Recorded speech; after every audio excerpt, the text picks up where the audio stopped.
Alright guys, this video is going to go over how to perform the B stance dumbbell RDL, which will be a single leg Romanian deadlift variation that will work your glutes, your hamstrings, your erectors, which is the muscle that run down your spine, and also your traps slightly and your forearms just from holding onto the weight itself.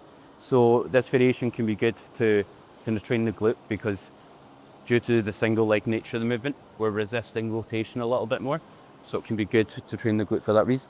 So we want to think about holding both dumbbells in our hand, a staggered stance, so 1 foot back a little bit. And what we want to think about is pushing the hips back, keep the chest proud. And what I'm doing here is instead of having both dumbbells side on, I want a top to the side. I'm having the non-working side slightly in front of my torso. And here, we're thinking about maintaining full foot pressure on that front foot so we stay stable. And then we're thinking air in, slowly lower, get as low as you can, drive the hips through. And I'm always thinking about keeping my chest forward, air in as I lower,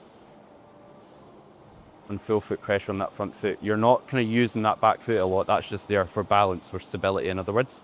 And then when I'm performing it, what I'm ensuring is if I want to target my hamstring, I'm keeping my knee a bit straighter.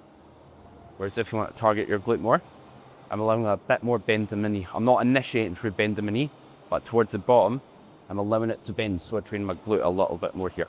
And then always, like I said, air in as we lower here, and then think about just simply putting your weight, or simply using that back leg to stabilize yourself. Don't use it to drive up here.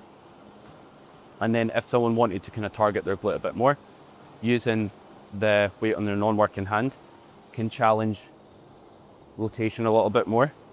In other words, stop you rotating round, which can help you bias your glute a little bit more throughout the movement. So that's something you could perform if you wanted to really try and train your glute here. And then the benefit of doing single leg work or single arm work is it can help you improve your stability, improve discrepancies in strength from the left side to the right side, and also for people who maybe do things like running or single leg movements in sport, it can have a lot more transfer over in comparison to doing dual leg work. The only downside, however, is the time efficiency. It's a bit less time efficient than doing unilateral work, which is when we train both sides at once, doing one side, unilaterals doing one side at a time.